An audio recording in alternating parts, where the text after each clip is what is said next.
Hi friends, welcome back to study classes. तो प्यारे दोस्तों, आज के सेशन में आपके साथ डिस्कस करने वाले हैं मैनेजमेंट और ऑर्गेनाइजेशन बिहेवियर के सवाल जो कि पूछे गए थे कॉमर्स और मैनेजमेंट के पेपर में हमारे जून 2024 एग्जामिनेशन में। ये एग्जामिनेशन वैसे तो कैंसिल हो गया था, बट इसके जो सवाल है उन पर डिस्कशन तो बनता है। तो आइए फटाफट से हमारे आज के इस डिस्कशन को स्टार्ट करते हैं। प्यारे दोस्तों, अगर आप प्रिपेयर कर रहे हैं यूजीसी नेट कॉमर्स या फिर मैनेजमेंट एग्जामिनेशन के लिए, तो एवर स्टडी क्लासेस के पास डिफरेंट कोर्सेज हैं आपकी प्रिपरेशन को आसान बनाने के लिए। इन कोर्सेज को आप चेकआउट कर सकते हैं हमारी ऐप या फिर वेबसाइट पे। तो इसमें आपको रैपिड रिवीजन कोर्स मिल जाएगा which is going to be very helpful अगर आप आने वाले सितंबर एग्जामिनेशन की तैयारी कर रहे हो। और अगर आपको डिटेल में तैयारी करनी है तो उसके लिए डिटेल कॉम्प्रिहेंसिव कोर्सेज भी अवेलेबल है। और अगर आपको केवल और केवल प्रैक्टिस ही करनी है तो उसके लिए आप टेस्ट सीरीज या फिर प्रीवियस पेपर्स के जो कोर्स है उनको भी ज्वाइन कर सकते हैं। सारी डिटेल्स आपको हमारी ऐप या फिर वेबसाइट पे मिल जाएंगी। चलिए, तो प्यारे दोस्तों, यहाँ पे हमारे पास सवाल है, management is the art of getting things done through people who said this. तो यहाँ पे आपको एक स्टेटमेंट दे रखी है और पूछ रहे हैं ये स्टेटमेंट किसने दी है। चार ऑप्शंस आपके सामने है। और अभी ये वाला जो सवाल है एकदम से फैक्चुअल सवाल है, जिसको आता है उसको आता है और जिसको नहीं आता वो कोई दिमाग नहीं लगा सकता इसका आंसर देने के लिए, क्योंकि ये सारे ही मैनेजमेंट के थिंकर्स हैं। और ये वाली जो स्टेटमेंट आपको दी है ये मैरी पार्कर फॉलेट ने दी है। और इसीलिए प्यारे दोस्तों, करेक्ट आंसर यहाँ पे बनता है आपका ऑप्शन नंबर 2 का। चलिए, तो प्यारे दोस्तों आते हैं अगले सवाल पे। और ये सवाल हमें कह रहे हैं, an organization that carries out its activities not in one central place but rather in multiple locations by suppliers and partner firms as a part of strategic alliance or a larger supply chain is termed as। अब देखो, मैं हमेशा आपको कहता हूं कि सवाल को सही से पढ़ना बहुत जरूरी है। अगर आप पहले सवाल को सही से नहीं पढ़ेंगे, जल्दबाजी करेंगे, तो आंसर गलत मार्क कर देंगे। अगर कोई स्टूडेंट सिर्फ पहली पहली लाइन ही पढ़ रहा है, not in one central place, तो गलत आंसर मार्क करेगा। वर्चुअल ऑर्गेनाइजेशन का आंसर हो सकता है वो लगा दे। अभी अगर आप इस सवाल को पूरा पढ़ेंगे तो आपको ये समझ में आएगा कि आप एक जगह पे काम नहीं कर रहे हैं, आपके बहुत सारे लिंक्स बने हुए हैं, बहुत सारे पार्टनर्स हैं, बहुत सारे अलायंसेस हैं जिनका आप फायदा उठा रहे हैं। तो मैं कह सकता हूं कि आपका नेटवर्क बड़ा है, आप नेटवर्क के थ्रू काम कर रहे हैं, तो that is going to be a network organisation. और करेक्ट आंसर यहाँ पे आपका ऑप्शन नंबर 2 का सीधा सीधा हो जाएगा। चलिए, आते हैं अगले सवाल पे। Who has given a new school of thought known as Principles of Management और Management Process School? तो Principles of Management किसने दिए हैं? आपको पता ही है किसने दिए हैं Principles of Management, ये तो कोई भी गलत नहीं कर सकता। हेनरी फ्योल, बिल्कुल सही आंसर आपने बताया जी। ऑप्शन नंबर 2 सीधा सीधा करेक्ट आंसर इस सवाल का यहाँ पे बन जाएगा। चलिए, अगला सवाल मैच द फॉलोइंग का है और इसमें लिस्ट 1 और लिस्ट 2 आपको दे रखी है और मैचिंग करके आपको बताना है। मेरे हिसाब से तो बहुत ही आसानी से मैचिंग हो जाएगी, क्योंकि नीड हायरार्की थ्योरी ये तो मैस्लो से मैच हो जाएगी। ERG theory Clayton Elder Ferrer ये 1 से मैच हो जाएगा। साइको एनालिटिक थ्योरी आपकी सिगमेंट फ्रॉड से मैच हो जाएगी। एंड बची टू फैक्टर थ्योरी जो कि आपकी फ्रेडरिक हर्सबर्ग से मैच हो जाएगी। और इसके बेसिस पे हमारा जो आंसर बनने वाला है that is going to be option number 2। Option number 2 का आंसर प्यारे दोस्तों यहाँ पे हमारा होगा। चलिए, तो प्यारे दोस्तों यहाँ पे हमारे पास सवाल है, arrange the 5 variables of inter relationship under the model of expectancy theory of motivation propounded bye VH vroom यानी कि विक्टर व्रूम। तो विक्टर व्रूम ने हमें दी एक्सपेक्टेंसी थ्योरी ऑफ मोटिवेशन। और ये जो एक्सपेक्टेंसी थ्योरी है प्यारे दोस्तों, ये बेसिकली हमें बताती है कि आपका जो मोटिवेशन है उसके अंदर क्या चीजें एक इंपॉर्टेंट रोल प्ले करती हैं। तो हम बात करते हैं एक्सपेक्टेंसी की, इंस्ट्रूमेंटेलिटी की और वॉलेंस की। ये चीजें हम यहाँ पे बात जो है इनकी बात यहाँ पे करते हैं। तो सबसे पहले अगर एक्सपेक्टेंसी की बात करें, तो एक्सपेक्टेंसी हमें बेसिकली बताता है कि अगर हम कुछ एफर्ट डालेंगे, कुछ एक्टिविटी करेंगे, तो हमारे एफर्ट से यहाँ पे क्या डिजायर्ड परफॉर्मेंस निकल कर आएगी, जो परफॉर्मेंस रिक्वायर्ड है क्या वो निकल कर आएगी या नहीं निकल कर आएगी। अगर हम इंस्ट्रूमेंटेलिटी की बात करें तो इंस्ट्रूमेंटेलिटी आपको कहता है कि आपकी परफॉर्मेंस जो आपकी निकल कर आएगी उससे क्या आउटकम आपको निकल कर मिलेगा, क्या ऑर्गेनाइजेशन के गोल्स यहाँ पे अचीव हो जाएंगे या फिर नहीं हो पाएंगे। और अगर हम बात करें वैलेंस की, तो ये कहता है कि जो गोल अचीव हो जाएंगे उसके बाद जो मेरे को रिवॉर्ड मिलेगा उसकी क्या वैल्यू है मेरे लिए, जो मेरे लिए इंडिविजुअली एज एन इंडिविजुअल उस रिवार्ड की क्या वर्थ है, क्या वैल्यू है, वो ये इस चीज की यहाँ पे बात की जाती है कि मेरे इंडिविजुअल लेवल पे जो गोल्स हैं वो अचीव हो पाएंगे या नहीं हो पाएंगे, मेरी एक्सपेक्टेशंस पूरी हो पाएंगी या फिर नहीं हो पाएंगी रिवॉर्ड को लेकर।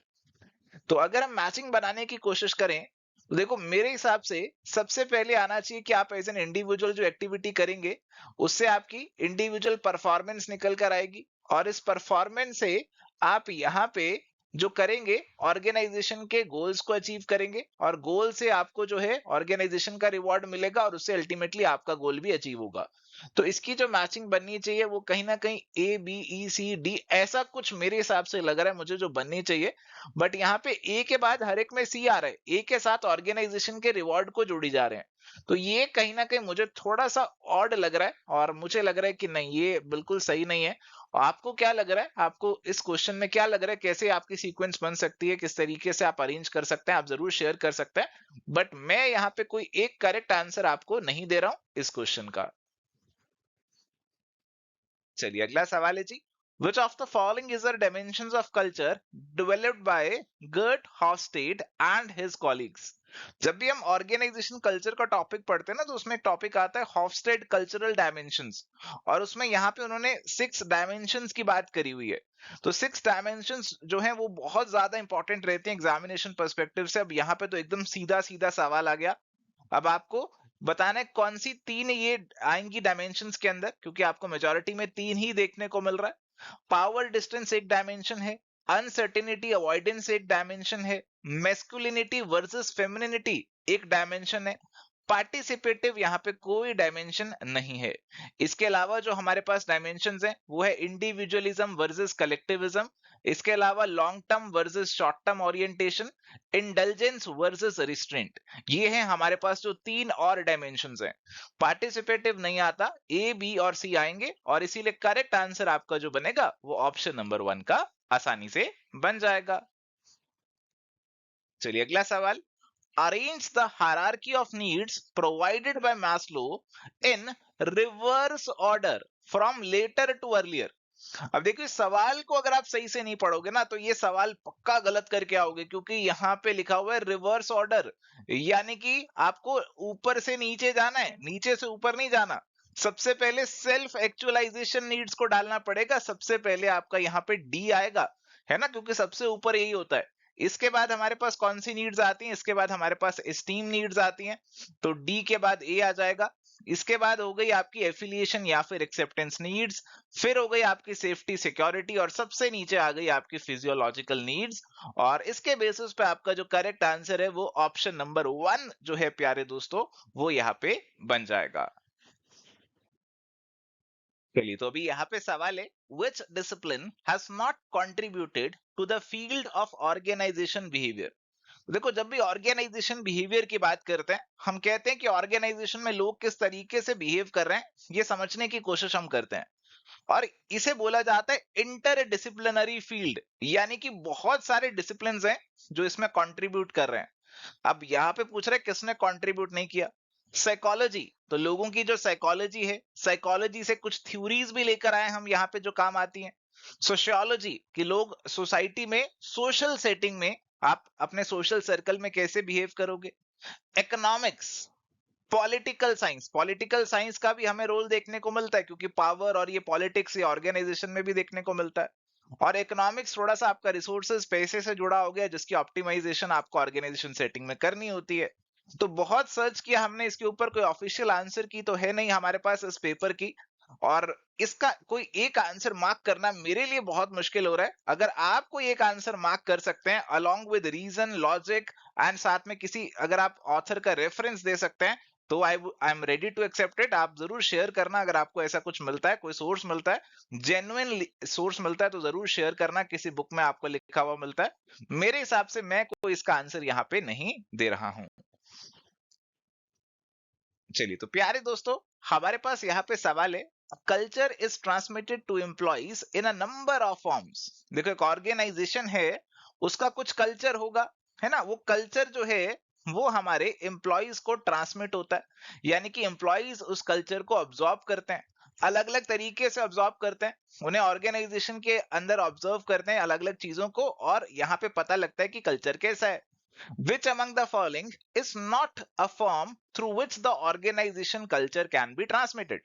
तो ऑर्गेनाइजेशन का कल्चर उसके लोगों तक कैसे पहुंच सकता है और कैसे नहीं पहुंच सकता, ये आपको बताना है। स्टोरीज, तो ऑर्गेनाइजेशन के अंदर अलग अलग स्टोरीज लिखी हैं उसके लीडर्स के बारे में, उसके फाउंडर के बारे में, या वहां के जो ऑर्गेनाइजेशन में काम करने वाले लीडर्स हैं वो आपको ऑर्गेनाइजेशन की जो इनिशियल स्टोरीज हैं या कुछ और स्टोरीज आपके साथ शेयर करते हैं, तो उससे आपको ऑर्गेनाइजेशन के कल्चर के बारे में पता चलेगा। जी बिल्कुल पता चलेगा, स्टोरी से तो पता चलेगा।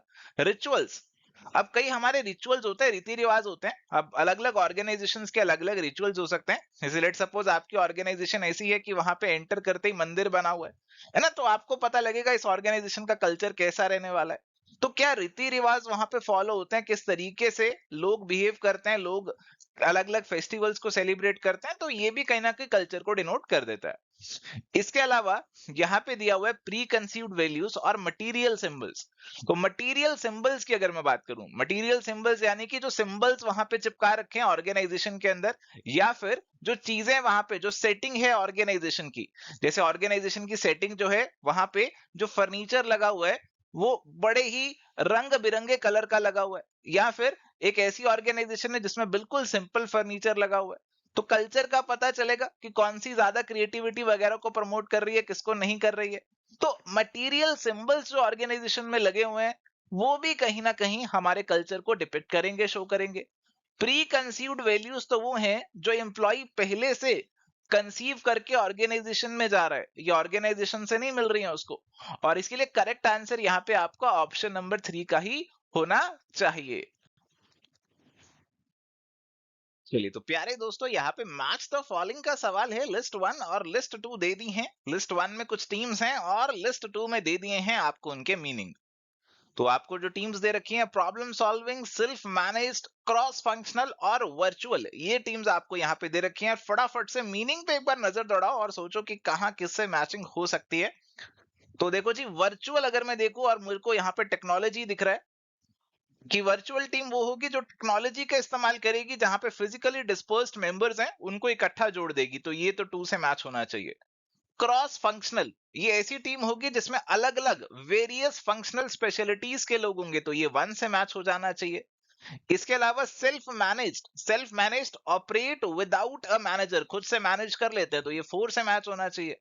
प्रॉब्लम सॉल्विंग जो है यहाँ पे एक टीम है जो कि प्रॉब्लम को सॉल्व करने के लिए काम कर रही है, तो बिल्कुल सीधा सीधा यहाँ पे मैचिंग बन जाती है हमारी, और करेक्ट आंसर जो बनता है वो ऑप्शन नंबर 4 का बन जाता है प्यारे दोस्तों। करेक्ट आंसर ऑप्शन 4 यहाँ पे होगा। चलिए अगला सवाल है, arrange the following steps involved in the process of planning as provided by Virich and Kuntz in proper sequence from earlier to later। यानी कि पहले से बाद में आपको यहाँ पे जाना है, ये सीक्वेंस रीड करना बहुत जरूरी है। कई बार यहाँ पे लेटर टू अर्लियर, यहाँ रिवर्स ऑर्डर भी लिख देते हैं, तो रीड करना बहुत जरूरी है सवाल को सही से। और यहाँ पे अगर हम इन पे नजर डालें तो setting objectives, being aware of the opportunity, identifying alternative, considering planning premises, choosing an alternative।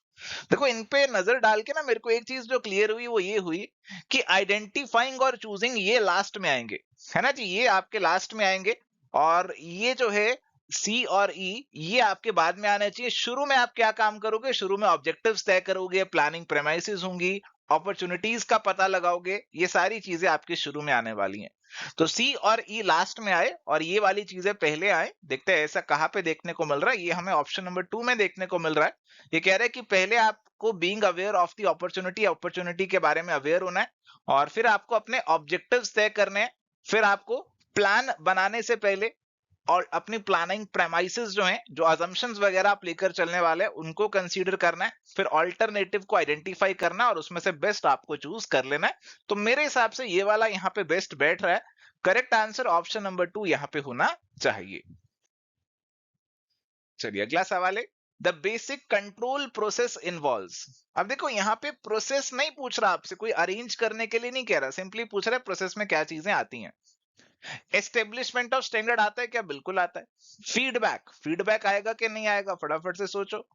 इसके अलावा correction of deviation, correction of deviation आएगा कि नहीं आएगा? देखो कंट्रोल प्रोसेस के अंदर हम क्या करते हैं, एक बार सोच के देखिए। सबसे पहले आप अपने स्टैंडर्ड तय करते हैं, फिर आप अपना जो एक्चुअल है उसे पहचानते हैं, फिर इन दोनों को कंपेयर करते हैं और क्या निकालते हैं, अपनी डेविएशन निकालते हैं, और फिर इस डेविएशन को क्या करते हैं, करेक्ट करते हैं। डेविएशन को कैसे दूर किया जाए उसके लिए मेजर्स लेते हैं। तो करेक्शन ऑफ डेविएशन तो आएगा यहां पर। Feed forward, correction of strategy. अब देखो करेक्शन ऑफ स्ट्रेटेजी नहीं है, करेक्शन ऑफ डेविएशन देखने को मिलता है। और फीड फॉरवर्ड और फीड बैक, ये हमारे पास डिफरेंट टाइप्स ऑफ कंट्रोल होते हैं। कोई फीड बैक कंट्रोल है, कोई फीड फॉरवर्ड कंट्रोल है।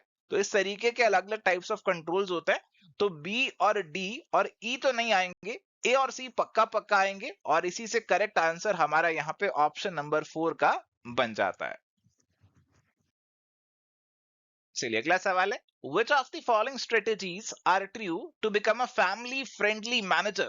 तो एक ऐसा मैनेजर जो फैमिली के प्रति फ्रेंडली होगा, वो क्या स्ट्रेटेजीज यहाँ पे फॉलो कर सकता है? Allowing employees children to come to work with them occasionally to celebrate a special occasion। तो स्पेशल ओकेजन है, होली है, दिवाली है, तो उस पे एम्प्लॉयज को कहता है अपने बच्चों को भी लेकर आना, मिलकर सेलिब्रेट करेंगे, तो फैमिली मैनेजर हो गया। Accompanying employees to their childrens ball games, तो अपने एम्प्लॉयज के साथ जाता है उनके बच्चों के पार्टीज वगैरह पे, तो ये फैमिली फ्रेंडली थोड़ा ज्यादा हो गया, बट हाँ फैमिली फ्रेंडली तो है। सेंडिंग बर्थडे कार्ड्स और cakes to the employees family member, तो जब एम्प्लॉय की फैमिली में किसी का बर्थडे होता है उनको कार्ड और केक भिजवाता है, तो फैमिली फ्रेंडली है। Driving to an employees house to be with her his family following a death in the family, तो एम्प्लॉय की फैमिली में डेथ हुई, उसके साथ खड़ा रहता है, तो ये भी एक फैमिली फ्रेंडली मैनेजर है।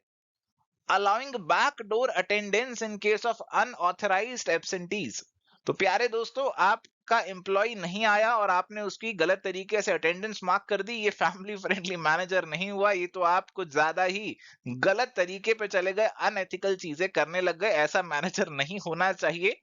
हाँ, तो इसीलिए इसे काट सकते हैं हम, ए बी सी और डी हमारे पास आ सकते हैं, और इसीलिए मुझे लगता है कि करेक्ट आंसर यहाँ पे ऑप्शन नंबर 2 का रहना चाहिए। चलिए तो अभी हमारे पास सवाल है, which approach says that organisations are different, face different situations and require different ways of managing, scientific, contingency, quantitative या फिर बिहेवियरल अप्रोच? तो बहुत ही सीधा सवाल है। कॉन्टिजेंसी अप्रोच कहती है कि there is no best way, no one best way of managing or organisation. The contingency theory says कि आपकी ऑर्गेनाइजेशंस जो है डिफरेंट है, आपको सिचुएशन के अकॉर्डिंग अपनी स्ट्रेटेजी बनानी पड़ेगी, मैनेजमेंट का स्टाइल ऑप्ट करना पड़ेगा। तो करेक्ट आंसर सीधा सीधा यहाँ पे ऑप्शन नंबर 2 कॉन्टिजेंसी थ्योरी का ही बन जाएगा। आई होप आप इससे बिल्कुल एग्री कर रहे होंगे। चलो अगला सवाल, which among the following is not needed in communication? बहुत अच्छा किया, नॉट वर्ड को पहले ही इन्होंने हाईलाइट कर दिया, बड़ा कर दिया, ताकि पता लग जाए नॉट पूछा हुआ है। To establish and disseminate the goals of an organization, तो कम्युनिकेशन जब हम करते हैं तो हमारे पास हम कोशिश करते हैं कि ऑर्गेनाइजेशन के गोल्स जो हैं उनको एस्टेब्लिश करें, अलग अलग लेवल्स पे जो एम्प्लॉइज हैं उन तक डिसेमिनेट करें, तो पहला तो बिल्कुल सही है, कम्युनिकेशन से जुड़ा हुआ। Develop plans for their achievement, तो आपके गोल्स के लिए आपको प्लान्स भी बनाने हैं, तो वो भी आप कम्युनिकेशन से जोड़ सकते हैं। टू ट्रांसफर इंफॉर्मेशन ओवरलोड, तो ओवरलोड करना चाहते हो क्या आप कम्युनिकेशन से, किसी को बहुत ज्यादा ओवरलोड करना चाहते हो? नहीं, ये नीडेड नहीं है, ये रिक्वायर्ड नहीं है, ये अगर हो जाए तो दिक्कत हो जाएगी, तो this is not needed in communication. अगर किसी को बहुत ज्यादा ओवरलोड कर दिया आपने, मैं अगर आपको बहुत सारी इंफॉर्मेशन से ओवरलोड कर दूंगा तो आपको कुछ समझ में नहीं आएगा, तो ये हमें नहीं करना, this is not needed in communication. To control performance, performance को कंट्रोल करना, देखो आप किसी की परफॉर्मेंस को कंट्रोल करना चाहते हैं तो आप उससे कम्युनिकेट करते हैं, तो communication is eventually linked to it or can be linked to it, ठीक है। तो इसीलिए करेक्ट आंसर जो बनना चाहिए that should be option number 3, option number 3 यहाँ पे करेक्ट आंसर आपका होना चाहिए। चलिए तो प्यारे दोस्तों अब यहाँ पे हमारे पास सवाल है, मैच द फॉलोइंग का लिस्ट 1 और लिस्ट 2 यहाँ पे दे रखी है। लिस्ट 1 में कुछ एक्शंस है और लिस्ट 2 में क्लस्टर है, तो अगर आप इस पे फटाफट से नजर डालेंगे तो बेसिकली आपको जो कंपनी की सोशल रिस्पॉन्सिबिलिटी है उससे जुड़े हुए कुछ क्लस्टर्स दिखेंगे, और कौन से क्लस्टर में कौन सा एक्शन आएगा ये आपको पहचानना है। तो क्लस्टर्स की बात करें तो सबसे पहले है doing anything improper that will harm the organization, तो ऐसा ऑर्गेनाइजेशन नहीं करेगी। कस्टमर सेंट्रिक है, being a dependable organizational citizen, और बीइंग गुड टू कस्टमर, ये चीजें आपको दे रखी है। और एक्शंस की अगर हम बात करें तो यहाँ पे अलग अलग एक्शंस भी दे रखे हैं, तो आइए एक एक को रीड करते हैं और कैटेगरी में डालने की कोशिश करते हैं।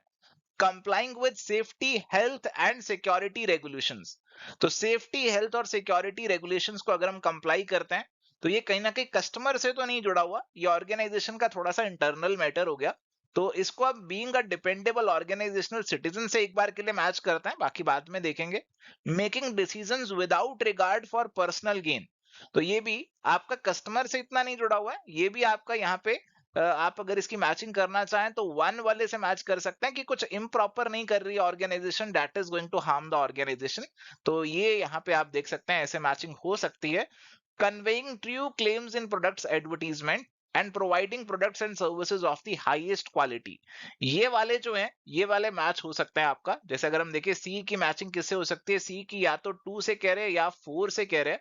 और अगर हम डी की बात करें तो डी की मैचिंग या तो कह रहे हैं 4 से हो सकती है या 1 से हो सकती है या 2 से भी हो सकती है। तो ये सी और डी में थोड़ा सा कंफ्यूजन है, कौन सा कस्टमर सेंट्रिक से मैच करें और कौन सा बीइंग गुड टू कस्टमर से मैच करें। तो पहले ए और बी वाली मैचिंग देखते हैं, उसके हिसाब से चलेंगे आगे। तो A3 और B1 अभी तक मैचिंग बनाई है हमने, और उसके हिसाब से C को 4 से मैच करते हैं। Being good to customer is conveying true claims in the products advertisement, providing products and services of the highest quality, आप इससे कस्टमर सेंट्रिक से मैच कर सकते हो। और इसीलिए करेक्ट आंसर प्यारे दोस्तों यहाँ पे आपका ऑप्शन नंबर 3 का बन जाएगा। चलिए, तो अभी अगला सवाल हमारे पास आ चुका है। Who has given suggested the 7S framework for organizational change? तो 7S फ्रेमवर्क आपको किसने दिया, ये सवाल आपसे पूछ रहे जी। तो 7S का जब भी नाम आता है तो बात होती है मैकेंजी की। तो मैकेंजी ने हमें 7S यहाँ पे दिए हैं। कौन से हैं ये 7S? इसके अंदर आपका structure, strategy, systems, skills, style, staff और शेयर्ड वैल्यूज। तो इन एस की बात उन्होंने करी है ऑर्गेनाइजेशन के कॉन्टेक्स्ट में, और इसीलिए करेक्ट आंसर यहाँ पे ऑप्शन नंबर 1 का ही बनेगा। चलिए, अगला सवाल लिस्ट 1 और लिस्ट 2 की मैचिंग हमें यहाँ पे करनी है। और यहाँ पे आपके कुछ पर्सनालिटी के ट्रेड्स और उनके मीनिंग दे रखे हैं। सबसे पहला दे रखा है जी एक्सट्रोवर्जन। तो अगर कोई एक्सट्रोवर्ट है तो वो कैसा होगा? बिल्कुल sociable, talkative, assertive, comfortable in relationship with others, ऐसा होगा ना। इंट्रोवर्ट वाले इसके उल्टे होते हैं। एग्रीएबलनेस, एग्रीएबलनेस आपको दे रखा है जी। एग्रीएबलनेस आप किससे मैच करेंगे? ऐसा पर्सन जो कि जिससे आप एग्री कर सकते हैं, जो ट्रस्ट वर्दी है, गुड नेचर्ड है, कोऑपरेटिव है, ट्रस्टिंग है, तो आप इससे मैच कर सकते हैं। कंसेंटियसनेस, कंसेंटियस वो पर्सन होता है जो हर काम को बहुत सही तरीके से अच्छे से करके दिखाता है आपको। तो ऐसा पर्सन जो रिलायबल है, रिस्पॉन्सिबल है, डिपेंडेबल है, तो ये आप इससे मैच कर सकते हैं। इमोशनल स्टेबिलिटी, तो इमोशंस की बात कहीं ना कहीं 1 में करी हुई है। यहाँ पे आपकी नर्वसनेस, डिप्रेस्ड, इनसिक्योर, एंथुजियास्टिक, काम, ये सब चीजें हो रही हैं। तो आप इसे 1 से मैच कर सकते हैं, और इसीलिए करेक्ट आंसर हमारे पास जो बनेगा that is going to be option number 3। चलिए जी, तो अगला सवाल हमारे पास है। According to Geert Hofstede, societies differ in values, hence managing human resources in inter country situations become still more complex. Among the following, which factors cause difference in values? तो हॉफस्टेड की जो कल्चरल डायमेंशंस हैं उसी पे सवाल है, वो आपको पहचाननी है कि कौन सी यहाँ पे डायमेंशंस हैं और कौन सी नहीं है। पावर डिस्टेंस यहाँ पे आपकी एक डायमेंशन है, टोटल 6 डायमेंशंस है हमारे पास। लीगल फैक्टर्स नहीं आता, इंडिविजुअलिज्म आता है, मैस्कुलिनिटी आता है, अनसर्टेनिटी अवॉइडेंस भी आता है। तो ये आपके चारों यहाँ पे आते हैं, लीगल फैक्टर्स नहीं आता, और इसीलिए करेक्ट आंसर आपके पास जो यहाँ पे बनेगा that is going to be option number 1। चलिए, तो यहाँ पे मैच द फॉलोइंग का सवाल आ चुका है। लिस्ट 1 में कुछ थ्योरीज और अप्रोचेस हैं, और लिस्ट 2 में उनके प्रोपाउंडर, यानी कि कौन सी थ्योरी किसने दी। मैनेजमेंट ग्रिड हमें दिया ब्लेक और मॉर्टन ने, तो आप इसे रॉबर्ट ब्लेक से मैच कर सकते हो।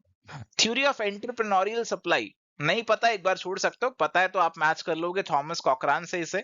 Theory X versus theory Y, ये तो मैग्रेगर ने दी है। ERG theory Clayton Alderfer, तो ये भी मैच हो जाएगी। और इसी से आपकी जो सीधी सीधी मैचिंग बन गई वो बन गई जी ऑप्शन नंबर 1 की। तो ऑप्शन नंबर 1 आंसर यहां पे आपका बनेगा। चलिए, coming to the next question.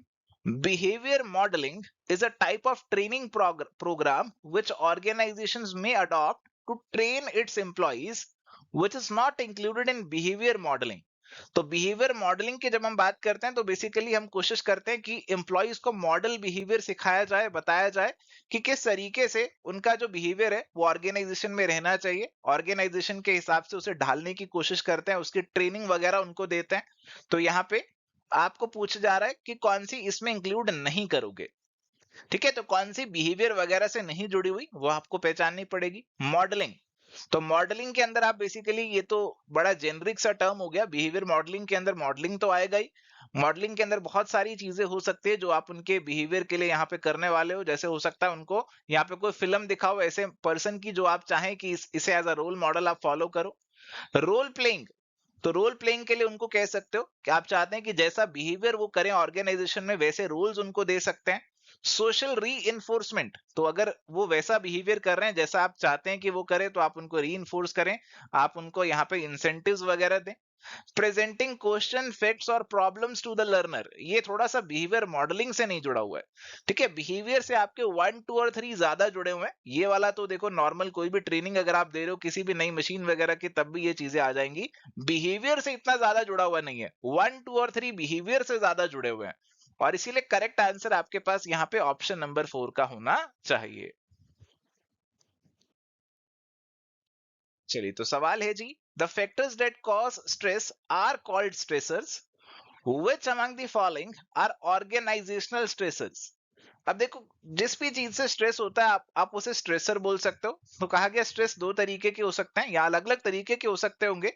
एक ऑर्गेनाइजेशन स्ट्रेसर हो गए, इसके अलावा हो सकता है कुछ आपके पर्सनल स्ट्रेसर हो जो पर्सनल लेवल पे आपको स्ट्रेस करते हो। तो कौन सा ऑर्गेनाइजेशन से जुड़ा है आपको ये पहचानना है। टास्क डिमांड, तो जो टास्क आपको ऑर्गेनाइजेशन में मिला हुआ है अगर बहुत डिमांडिंग है तो स्ट्रेस हो सकता है। रोल डिमांड, अगेन अगर आपका रोल डिमांडिंग है तो स्ट्रेस हो सकता है। इंटरपर्सनल डिमांड्स, तो एक दूसरे की जो डिमांडें हैं, ठीक है, इंटरपर्सनल मतलब एक पर्सन की दूसरे पर्सन से, तो ये भी ऑर्गेनाइजेशन सेटिंग में ही आपका रिलेवेंट हो सकता है। टाइप ए पर्सनैलिटी, तो टाइप ए पर्सनैलिटी तो किसी पर्सन की इंडिविजुअली होगी, है ना, तो ये थोड़ा सा इंटरनल फैक्टर हो गया, थोड़ा सा पर्सनल फैक्टर हो गया, किसी पर्सन से जुड़ा हुआ कि अगर किसी की टाइप ए पर्सनैलिटी है तो उसे जनरली स्ट्रेस ज्यादा रहता है। ऐसा कहा जाता है कि टाइप ए वाले थोड़ा ज्यादा स्ट्रेस लेते हैं। तो इसे ऑर्गेनाइजेशन से नहीं जोड़ सकते, it is more related to the individual and not much related to the organisation in which he or she is working. ऐसे पर्सन किसी भी ऑर्गेनाइजेशन में जाए उनको स्ट्रेस रहेगा ही रहेगा। ठीक है, तो ये ज्यादा ऑर्गेनाइजेशन से नहीं जुड़ा हुआ, तो इसे बाहर निकाल सकते हैं। स्ट्रक्चर ऑफ द ऑर्गेनाइजेशन, तो ऑर्गेनाइजेशन का स्ट्रक्चर तो ऑर्गेनाइजेशनल स्ट्रेसर में ही आएगा।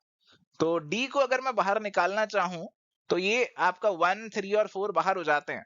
ऑप्शन 2 ही बचता है, A B C and E only, and that should be the correct answer according to me. चलो जी, सवाल है, which of the following is correct statement about PERT and CPM technique.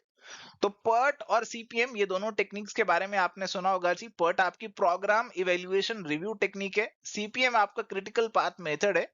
तो ये आपके स्टेटिस्टिकल टूल्स हैं जो प्रोजेक्ट प्लानिंग वगैरह के लिए आप इस्तेमाल करते हो जी। तो जब भी आपके पास कुछ ऐसे प्रोजेक्ट्स होते हैं जिसमें मल्टीपल एक्टिविटीज होती है तो उनकी प्लानिंग के लिए इसे इस्तेमाल किया जाता है। तो सिमिलर टेक्नोलॉजी, सेम पर्पस आप कह सकते हैं इनका रहता है, तो ये वाला सही लग रहा है। Both techniques were developed dependently of each other during 2005। ये तो बिल्कुल ही गलत है, they were developed independently। और 2005 में नहीं, 1950s में कहीं इनकी डेवलपमेंट हुई है, तो बी वाला तो पूरा ही गलत है। और अगर आप बी वाला गलत कर देते तो 1 और 2 तो वैसे ही गलत हो जाते हैं। PERT was developed and used in conjunction with the planning and designing of the Polaris submarine system. तो बिल्कुल जी, जो आपका PERT है वो आपका पोलरिस सबमरीन सिस्टम से जुड़ा हुआ है, तो आप इसे सही कर सकते हैं। सीपीएम को ड्यूपॉन्ट कंपनी ने डेवलप किया था, तो सी और डी सही है। Use of PERT and CPM techniques is made in both planning and controlling of the project. तो वैसे भी अगर आपने ए सी डी सही कर दिए तो ऑप्शन 4 ही आपका मैच होगा। तो प्रोजेक्ट को प्लान और कंट्रोल करने में आप इन टेक्निक्स का मदद ले सकते हैं। तो करेक्ट आंसर यहाँ पे आपका जो बनेगा, that is going to be option number 4। So thank you प्यारे दोस्तों, ये था जी आज का हमारा डिस्कशन यूजीसी नेट जून 2024 का जो कैंसल्ड पेपर था उसके प्रीवियस ईयर क्वेश्चंस के ऊपर। अगर आपको आज के डिस्कशन से कुछ सीखने को मिला तो इस वीडियो को जरूर लाइक कर देना। बाकी ऐसे और सेशंस अगर आप चाहते हैं आपके लिए आते रहे तो अपना प्यार भरपूर रखिए हमारे क्लासेस पे, हमारे सेशंस पे। आज के लिए सेशन में इतना ही, मिलेंगे नेक्स्ट सेशन में। Till then goodbye, take care, all the best.